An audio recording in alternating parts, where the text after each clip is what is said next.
नमस्कार मंडळी, आज आपण बनवणार आहोत आपल्या सगळ्यांच्या आवडती कुरकुरीत खमंग चकली। दिवाळी म्हटलं तर चकलीशिवाय फराळाचं अपूर्णच वाटतं।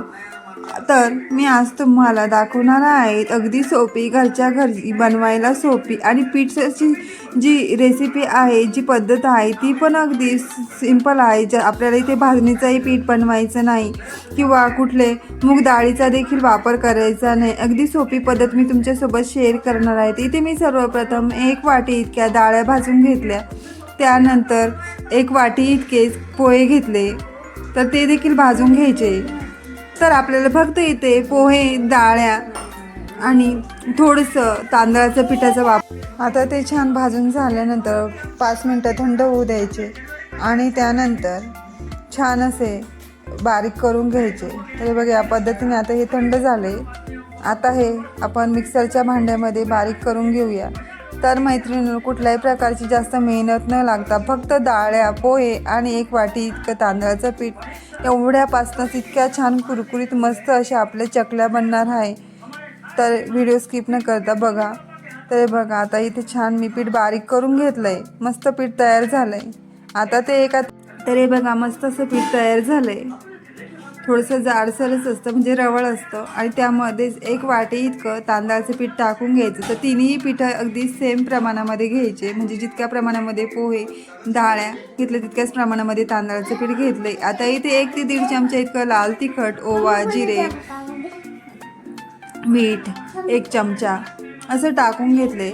हळद टाकली थोडी, आपल्या आवडीनुसार आपण यामध्ये मसाला घरचाच मसाला ॲड करू शकतो। असं काही नाही की बाहेरून दुकानात चकलीचा मसाला जो भेटतो तो नाही टाकता। अशा पद्धतीने जरी तुम्ही घरचा मसाल्याचा वापर करून चकली बनवली तर ती देखील खुसखुशीतच होणार आणि चव देखील खूपच छान लागते या पद्धतीने। आणि वरती थोडंसं तेलाचं मोहन टाकायचे।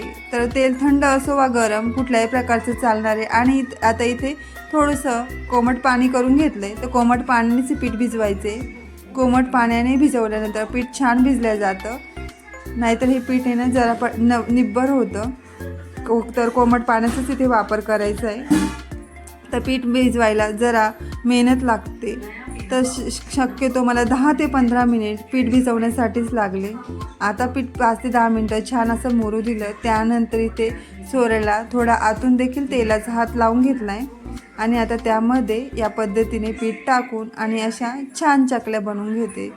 तर हे बघा मस्त अशा चकल्या पडत आहेत आणि चव देखील खूपच छान होते या पद्धतीने बनव। जास्त मेहनत न घेता कुठल्याही प्रकारचं पीठ न बनवता मस्त असे इथं चकल्या तयार झाले। तर बघा लगेच एकीकडे बारीक गॅसवरती तेल तापत ठेवलेलंच होतं, तर एकीकडे चकल्या बनवते आणि दुसरीकडे तळून देखील घेते। तर अगदी झटपट आणि मस्त अशा ह्या पिठाच्या चकल्या बनतात। तर दुसरे भाजणीचं पीठ, मैदा या गोष्टींसाठी तरी मेहनत लागते। हे पीठ बनवण्यासाठी अगोदर मेहनत लागते। ते कुठल्याही प्रकारचं पीठ बनवण्यासाठी मेहनत न घेता अगदी झटपट होणारी आपली इथे चकली तयार झाली। आणि त्या पिठांपेक्षा, त्या चकलीपेक्षा देखील माझ्या मते ही चकली तर खायला तर अगदी खमंग आणि कुरकुरीत लागते। आणि दुसरी पद्धत मी तुमच्यासोबत शेअर करते। चकली बनवण्यासाठी सगळ्यात अवघड पद्धत म्हणजे सोऱ्या दाबण्याची। तर ही खूपच अवघड पद्धत आहे, कारण पीठ निब्बर असतं त्यामुळे सोरा रेटायला खूपच अवघड जातो। तर या पद्धतीने झाऱ्यावरती चकली बनवून आणि ती अशी तळली तर बनवायलाही सोपी पडते। फक्त इथे एकच प्रॉब्लेम येतो की एक बनवावी लागते।